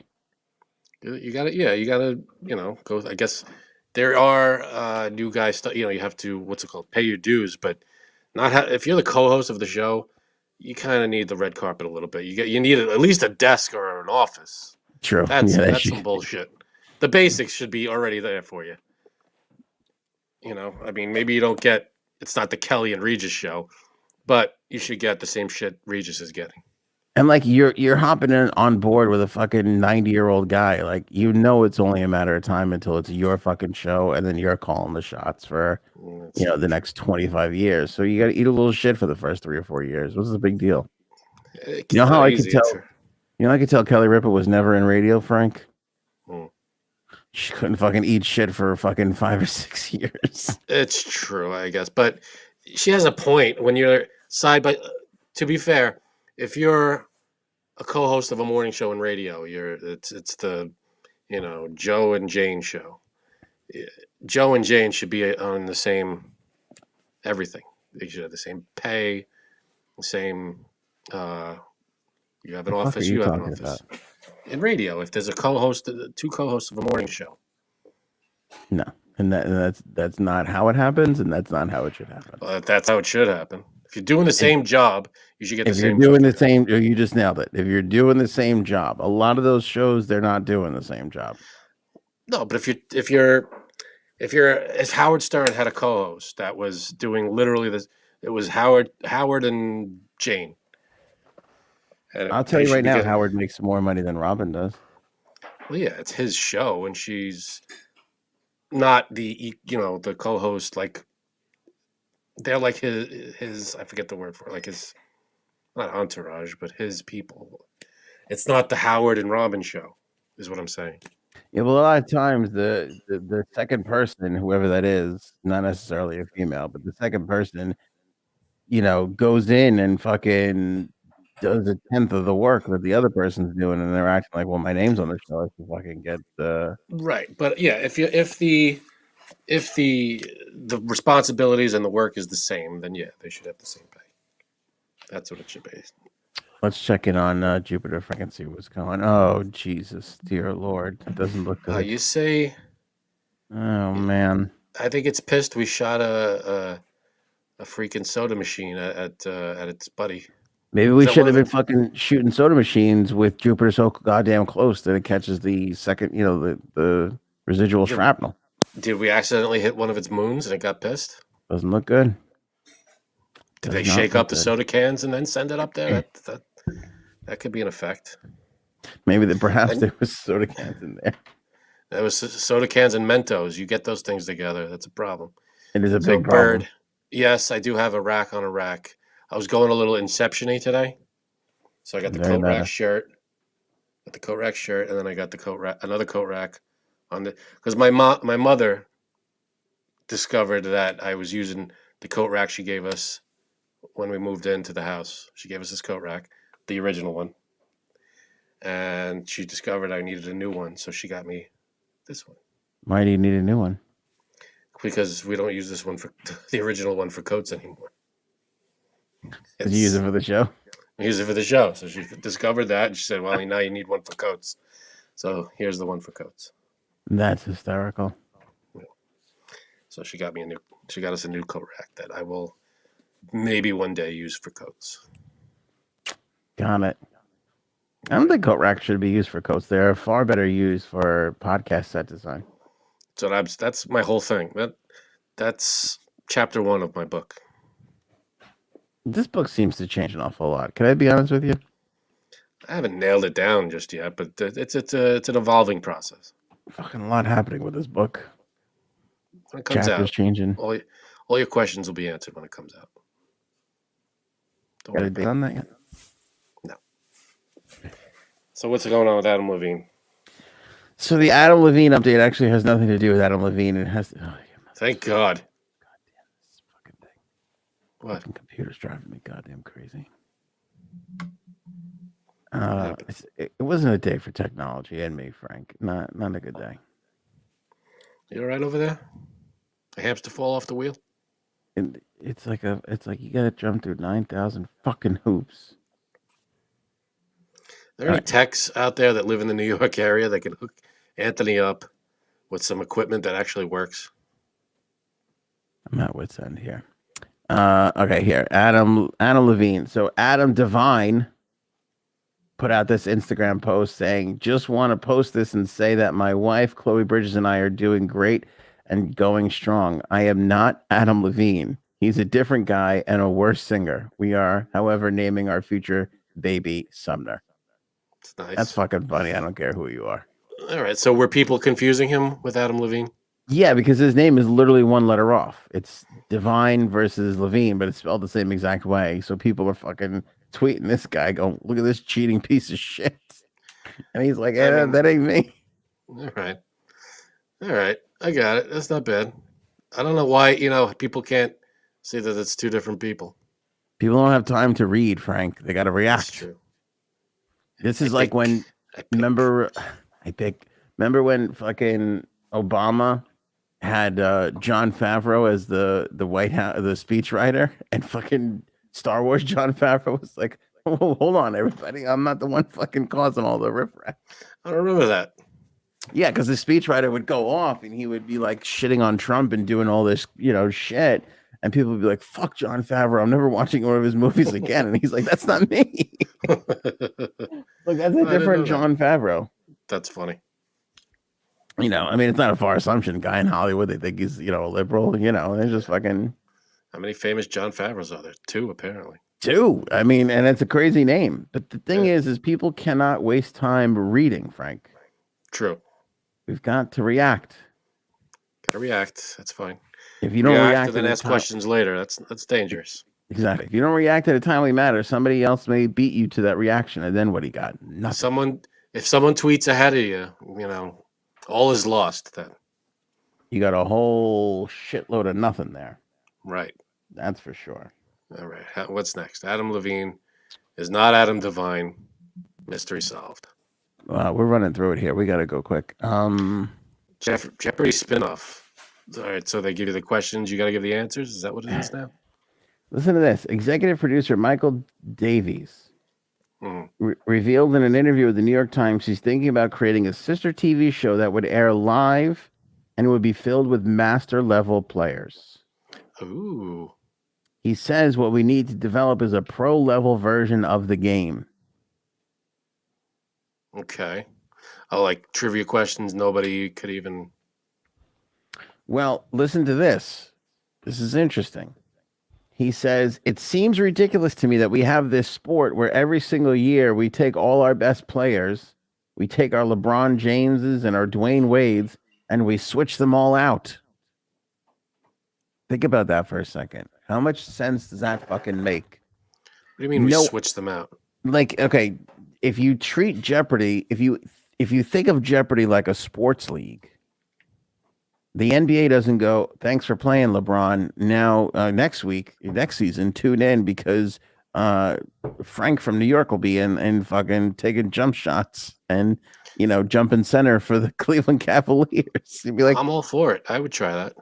So he's saying we have all these great players. Wouldn't it be nice to sort of follow them along in their careers in seeing how they do competing against all the other great players that we've had? And this is true because remember when they had those tournament of champions and they bring back all the people and they get like monster ratings? I guess so. I mean, always thought the allure of Jeopardy was average people winning a bunch of money because they knew trivia. You got to see, who's going to win this time? It's like, if you see the people that always win keep on winning, you're like, all right, it's fun. But, if you saw if they all of a sudden brought in some average schmo to play in the NBA, I'd never watch the basketball game in my life. I've never really watched basketball. I would tune into that one. They get some just schlub from the Well, stands. they do that. Have you watched the Knicks lately? That's basically what it is. Hi-oh, rim shot. I agree with you. I think you can't lose the element of those amateurs coming in, but I think you can make it an offshoot. It's like New Coke. It'll be around for a little bit, and then we'll go back to regular Jeopardy. And it kind of makes sense though. Like you can put the regular Jeopardy on at 7:30 on Channel 7, and then put this on Netflix. Jeopardy Ultra. And do it live, or stream it on whatever ABC's streaming thing is. And now you have two, there doesn't have to be choices anymore. We can all find what we want to watch. Just fucking make shit and put it out. That's all. You don't have to choose anymore. I would fucking tune into that. That's what we do. We just make shit and put it out. Basically, yes. That's this whole show. Yeah. And then they're like, "Oh, is Mayim Bialik hosting? Can they just pull the trigger on that? I mean, who's hosting Jeopardy now? I still don't know. I don't know. But now we can have a host for each fucking thing.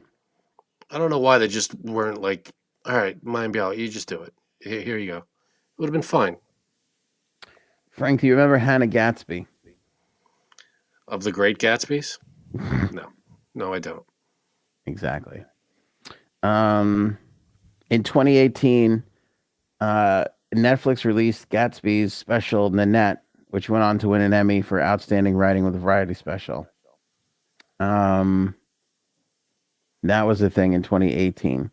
Then, if you remember, Dave Chappelle came out with his special The Closer, which included a joke that some people, Oh, Hannah Gadsby was his trans friend, right?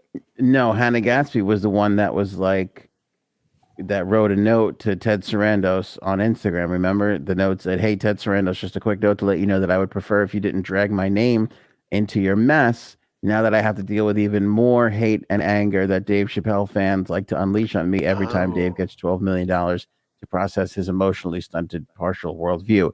Because remember when people were like, "Oh, you have a Dave Chappelle special, you must be totally homophobic." And then Ted Sarandos was like, "How can we be homophobic? We have Hannah Gadsby. Look, And then they were, and then I remember. Okay, she was like, "Oh, Ted Sarandos, you're a piece of shit for dragging me into this." I remember that. Okay, all that stuff. So, then she went on to say, "Fuck you and your amoral algorithm cult. I do shits with more backbones than you. That's just a joke." So basically, she shit on Ted Sarandos like crazy, and it was like, "Fuck Netflix and all your bullshit." Wow. Today, she signed a multi-title deal with Netflix. Aha. Mm-hmm. That's something. I guess they worked it out. Do you know what I like about Hannah Gadsby is she stands up for what she believes in. I wonder, is there any comment from her? I guess you guys water under the bridge. Fuck you and your amoral algorithm cult. Where did that go? I don't know. Are the same people running Netflix? It's the same dude. Yeah, Ted Sarandos is still there. He's still the guy. They still have Dave Chappelle specials on there. Is this a new thing she signed, or is this something that, like, she had a contract, she had to do a bunch of stuff? She just signed it today. Oh, well. Right. I don't know. I'm sure she'll come out with something. She'll say something about it. She's got to, right? I'm full of shit. Liberal rage is all bullshit. What should she say, Frank? Help me write her own liberal rage was bullshit. Most liberal rage though is bullshit. I hate you. Woke culture rage is bullshit. It's all bullshit. So everything's bullshit. 95% of it. 95% of it. Ask me what it is. What is it? Everything. 95% of everything is bullshit. Total bullshit. Undateable. I mean, come on. This was the one. Remember, Hannah Gadsby was leading the charge for trans Well, she was dragged into it, to be fair. She was dragged in. And she said something after she was dragged into it, to be fair. Well, if we're being fair. If we're not, then yeah, you got a point. If somebody went to YouTube and said, you're not employing enough white Italian guys from New York, and they were like, hold on a second, have you seen AOA? I'd be like, all right, I'd rather not be dragged into this, but okay, it's fair. Like, Ted Sarandos wasn't wrong. They called him homophobic, and he's like, how could you call us homophobic as a company?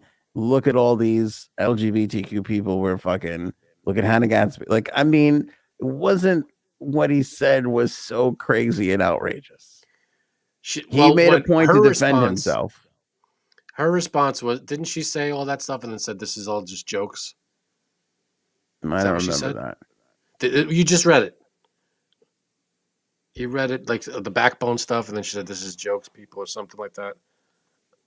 Did I mishear that? Yes. Okay, then I don't know what I'm talking about then. Forget I said it. Dave Chappelle's joke was homophobic. That's what I said. Okay. Yeah, she said, you didn't pay me nearly enough to deal with real-world consequences of the hate speech dog whistling you refuse to acknowledge, Ted. Fuck you and your amoral algorithm cult. Sorry. Wow. Did I tweeted it. Did you see that clip? This fucking guy, he's selling, what was he selling? Solar panels. This is on my Twitter. Everybody go see it right now at Anthony's Faves on Twitter. This guy's selling solar panels. He rings the doorbell of this guy's house. All you see, it's a doorbell cam. So all you see is the guy pitching. Rings the doorbell. Oh, I saw this and I heard it. This was terrible. And he means to say we're going around to all our neighbors. And instead of saying neighbors, he drops the N-word. Yeah. And sure enough, it was a black guy who he was. And you don't even see the guy. All you see is his hand for a second as he shakes. And the guy was so nice. He rings the doorbell. He opens the door. He comes outside. He shakes the guy. I would never, go outside. You'd get me from behind my door. B, shake the guy's hand. And then 3 seconds later, the guy drops the N-word. I saw this. And the guy immediately, as soon as he said it, he goes, I am so sorry. It's like, oh my God. Pure slip of the tongue. It had to be a slip of the tongue, but not it's to a say bad that slip. The guy it's a bad slip. Hadn't said that word, but not that it wasn't already there. You know what I'm saying? I don't know. I don't know the guy. I have no idea. It could have been one of those situations where it was a combination of two words that, when you say take luck. Yeah. Instead of take care and good luck. So it could have been like just a jumble of sounds that came out that, I don't know. It did not look intentional at the time. I don't think it was intentional, but I don't know the guy, so I'm sure he didn't mean to say that to a guy. I don't think so either. But not to say he doesn't say, and he felt bad. He apologized right away. But I was like, and he's like, we were like right down the street, and I'm like, oh, this poor guy, And of course, you go into the comments, and everybody's like, oh, that was a little easy on the tongue, And who knows? I don't fucking know. I don't know the guy. Who knows? Yeah, exactly. But I just thought, we don't know what anything. An unfortunate situation. Yeah, that's terrible. All we know is the clip. We don't know these people, the guy and the thing.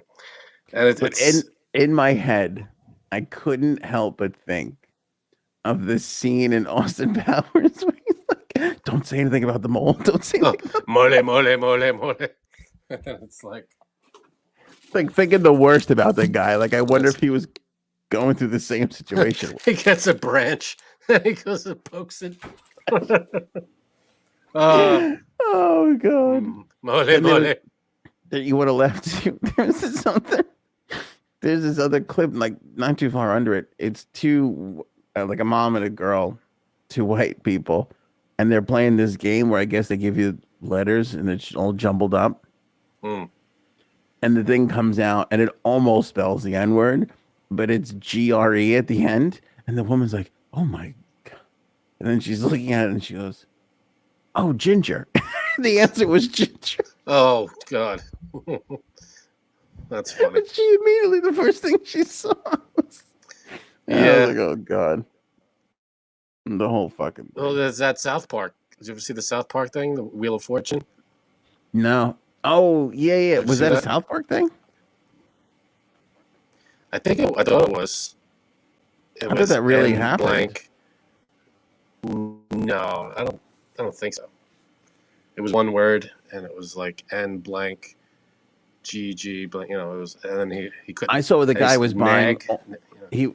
Oh no! I saw a clip. Maybe it was altered where he was like N. And every time he was like literally about to spell the word out, but before he could get to R, he lost his turn on that spin. Was that real or Wow. not? I don't even know. That's the clip that's going That I around the don't know internet. that one. I never saw that one. I never saw that, but I don't know. Bird is accusing me of not being the real Frank. I believe it. Let's see. I didn't go to see Metallica for free. True. I'm not shaving. Also true. Saying rim shots. I did say that. Pleading for tech for Ant. Well, we all need good tech. And racks on racks. I felt like an Inception kind of day. I like the rack. Yeah, the racks on racks. What I would love it With the coat rack if shirt. next time we just saw your wife's we're back losing you. because. Oh no. Are you back? Give I it a think second. you're chiming out on this one. I don't know. Is it me? Well, here's what I would love. I would love it if next time we just saw your wife's back behind you. Because my wife's she back had, yeah, because she had her rack on the rack that's on the rack. That would be amazing. Huh. I'll get it next show. We'll see. Maybe it's a members only kind of thing. You know what I'm saying? I'll Like put we that tune up. in and there's just your wife not facing the camera because her rack is literally on the rack that's on the rack. I just, I'd appreciate you not talking about my wife's rack. That's all. Keep my Wait. wife's rack out. She's wearing a bra made in Iraq. So, Ooh. 4. And am I wearing the coat rack shirt? Oh, that would 5. 5 racks in a row. That like shirt, it. by the way, along with this one, I'm here for cuddles, and the one that Janine talked about earlier, my phone's about to die, all in the merch store. Link in the description below. Grab some merch, baby. Get some new fresh. Damn right. AOA digs. You got comfortable too, nice and soft. They're comfortable as fuck. All these shirts, right? Yeah, they are good. Just ask Bird has just got the hoodie. She was talking about it before. It makes me so happy. Like I said, we pulled the tumbler because I was like, this isn't up to the quality that we need to be, but everything else really is. Right. Yeah, no, we're all good. There you go. McClinton loves t-shirts. T-shirts. There you go. Yes, who doesn't? All right. What? Paul's comment. A little. Yeah, it's not a coat rack. It's for drying used condoms. I don't know. Do you dry? I mean, did you see the other clip that's going around where the person's holding a condom outside the car? No. And the air's blowing in it, and then they like unfurl it, and it becomes this like huge thing that looks like one of those crazy, wacky arm guys. That's pretty great. It's just flopping in the wind. Here's one. You are on TikTok too much. Yeah, way too much. I've been abusing TikTok. Here's why I think you're. What did I call you? A fraud? A liar? I can't. Hypocrite. Hypocrite. That's it. Okay, we talked about it on this show. You came on here and said that you were not gonna do your birthday, and then all of a sudden I get an invitation to your birthday. I said I was not going to do the original plan for my birthday, which was going to be go down to AC and the whole bit and spend a night there. We're doing something else, but it's going to stay in local. It's a cocktail party kind of thing at a nice place. So we're not going to. When I said we're not going to do my birthday, I said we're not going to do the original plan, the AC trip. Oh, because I thought you said I'm canceling the whole thing. Because that sounded like a good plan. Canceling my birthday? No, I would never. I'm not canceling my birthday. I think maybe you should cancel it though. You don't have to go. That's fine. Would you be mad if I didn't go? Yes. You would be upset if I didn't go. It depends on the reason, of course. No, let's drill down on this for a second. This is fascinating because depends on the reason. I didn't want you there, but I don't think you really want me there. If there's an emergency, if something has to, if there's you're the only person that could give a kidney to someone, and they have to, scoop it out of you on that day, then I get it. Anything below that, you should be at this party. Here's the thing, though, and you know this. I'm not really going to add much to the overall joy of the evening. You're just rounding out the numbers. I just need to fill the place a little bit. That's all. I need So you and you're your wife there. saying you had to We pay. bought the place saying we're gonna have this many people, and if this many people don't show up, I'm gonna be pissed. So I'm just a minimum requirement. You're a minimum requirement. Yeah, that's gonna be on your tombstone. I was the minimum requirement. What was that movie with the guys that There did might the be thing? nachos for the table. I gotta see. What? Oh, Night at the Roxbury. Yeah, when he's like, my father already paid the caterer. Remember that when they talk about the wedding? Oh, yeah. So we got to, should we get married? Well, my father paid the caterer. So. My father paid the caterer already. That was a great movie. Very underrated movie. Are there going to be nachos? This place doesn't seem like a nacho kind of a place. I would, it's funny. One of we were looking at the menu. We have to finalize it tomorrow. One of the options we get to add, like there's a set, like there's a menu you could pick from different categories and stuff, and all the things that they serve. But you could add in trays of whatever from the list. And one of the things on the list is Italian nachos. The fuck is You ever that? heard of this? I don't know. I'm gonna look it up. It seemed weird to me. Let's see. This seems like total bullshit. I'm not gonna lie to you. Although, do you know what Irish nachos are? Irish? No. What is that? Irish nachos are like it could be a variety of or one type of potato, but like it could be like French fries, waffle fries, curly fries, and they put all those together, and then they put all like cheese and sour cream and salsa. They put all the regular nacho toppings on top of that. It's pretty fucking good. Because at the end of the day, it's all cheese and sour cream on top of something. That's fine. Is delightful, no matter what it is. Here it is. I can't imagine nacho. what it. Can I guess what an Italian nacho would be? Yeah. I'm gonna guess. You're gonna get it wrong. Okay, I'm gonna guess at the lowest level, at the lowest end, it's like bruschetta with like like slices of bread with like tomatoes on top and that kind of stuff. With like maybe mozzarella and like that, like that's the cheese and tomatoes instead of like pico de gallo. That's my guess. On the highest level, some sort of a dried or crispy baked pasta, perhaps a fried ravioli with some toppings on it. That's my guess. Am I close at all? No. Okay. What it is? I got excited. You were shaking your head. I was like, "Oh man, I think I hit it." That's great. Wrong. Way off. Apparently, wrong. Apparently, Italian nachos are warm house-made potato chips with smoked pancetta, hot vinegar peppers, and gorgonzola fonduta. Not sure what that is. Okay, that's interesting. But it sounds delicious.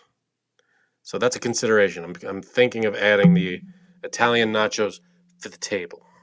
I would add regular nachos, but I don't think they have in the catering, like when they do big parties. I don't think that's an option. Can I weigh in on this? You sure can.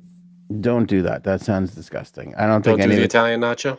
In theory, it sounds like a nice high-end item, but I don't think anybody's gonna have chips with vinegar peppers on them and gorgonzola. That doesn't sound like a fun non-heartburn combination. They look okay.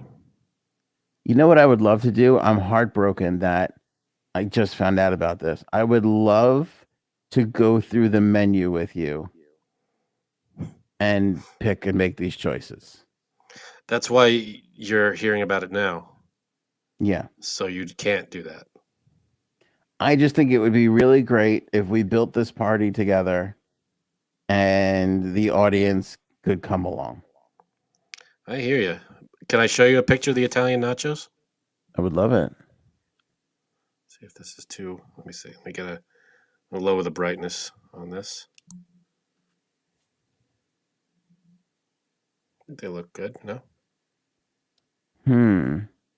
That does look good. It's hard to kind of make it out. It does look good though. There are tomatoes on there as well. What's that red stuff? Is those peppers? There are peppers. Yeah, it's all chopped up peppers. Even the red, yellow. The white is the gorgonzola. You get the sausage dried up, cut up on top. It looks good. I also don't know about gorgonzola with chips. Listen, this place I've eaten there before. It's very, very good. It's very, very high end, but I'm a little concerned about that. I'm a little worried. Well, I didn't get the Italian nachos. I don't think I'm gonna add. I think the list that they gave us for the party is plenty. I think it's gonna be good the way it is. Open bar, so you can get hammered if you like. Open bar and nobody does dinner anymore. It's always open bar and cocktails. Why is that? People do dinner. We just do a cocktail party. You walk around. I don't know what you're shelling out for this, but I'm going to tell everybody honestly. What you're fucking probably paying for open bar and cocktails, you could have fucking covered everybody's at a nice dinner too. You picked one of the most expensive places on the fucking planet. That's not true. No, it's very true. It's a high end fucking. I used to eat at this. Okay, this place that Frank picked 1,000 years ago, in between radio gigs, and I used to work for a financial institution. I can't even get it out. It's true. I did. I mean, I did the jerk off work there, but still, I wasn't picking stocks for people. Believe me. He jerked off a lot of the people that were there. Yeah. Well, it was part of it. Gotta put food on the table. Right? I love how the exact moment I said that last sentence, Paige comes in with Frank as a class act as one of the comments. Well, as I'm saying, Anthony jerked. Let me amend this. Frank's wife is a class act. It was her recommendation. Did I pick up the tab? Did I pick up the tab? No. The tab for what? For this place. But my point is when I was in the financial world, and all those people had a ton of fucking money to throw around. That's where they would go to eat. And these guys would fucking drop a ton of money over there because it was a expensive high end to do, pinky up in the air place. I mean, it's not Chuck E. Cheese, but it's a really nice place. And I want everybody to have a good time. Some family and friends. I want everybody to enjoy it. It's a nice high end place, and we want to have everybody. If you're not there, it's going to be, that much better. I was going to say, if you want to have a good time, you wouldn't have invited certain friends. That's for fuck sure. We didn't want to, we wanted it to be nice and wanted the food to be good. So that we know this place is good. And I think it's going to be a fun time. My wife picked out the place. We went there, and it's great. I know your wife picked out. We all know your wife picked out the place. You would have never picked. No, she brought it up as she was like, I know a bunch of she put out a bunch of restaurants. I had my suggestions, and we were talking, and we landed on this place. Yeah, it's great. Were you talking, shucking, and driving at the same? What was it? We're talking. We were talking. We were playing basketball. She was guarding me, and I was. I was like, so, what do you think of this place? Believe me when I tell you. How old I am. Frank had nothing to do with picking this place, other than going, oh yeah, that sounds good. We went there. I went there. We looked at the space. They showed us around. Case in point, did you go there, or did your wife bring you there? We both went there. What? Somebody had to suggest it. What do you mean? Yeah, she brought up the restaurant, and we both went down there and looked at the place. And she said, if you don't like it, we'll go somewhere else. No, I know what I'm saying, but it didn't originate with you, is what I'm saying. Yeah, I didn't even know the place existed. Really. No, I knew of it, but I wasn't very familiar with it. Thank you. I wasn't very familiar with it, but I knew of it. So this place is good. That's because your wife is the class of the relationship. Don't be offended. That is true. That is 100% the same. True. I'm in the same situation. That is 1,000,000% true. My wife adds the class to this household. Yeah. That is 1,000,000% true. I'm on to your wife. I know what she's doing. She's building you a palace of a man cave because she never wants to see you again. No, she can come down here and see me. She's not going to. She wants you to go down. You're like a fly looking at a huge glowing light. You're just You should call me a bug. Yeah. Can I show everybody what my wife let me put in the basement? Let you put or orchestrated, made you think you were Made me think it was my choice, basically. right.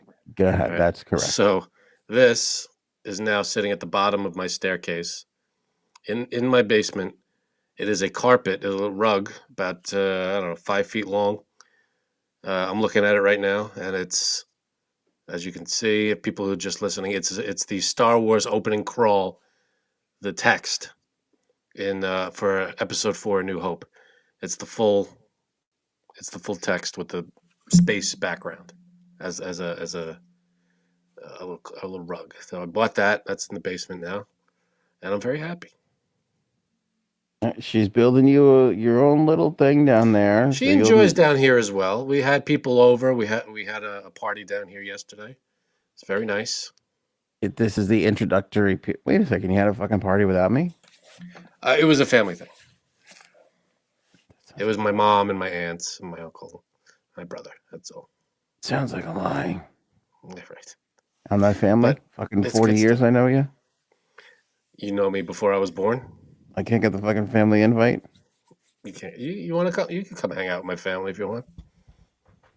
No, you got the invite to the big party, the big bash, which I thought you were canceling, which I didn't have to go to. I canceled the bigger bash, the 2-nighter, the 2-day thing, the overnight. This is now a 4-hour event.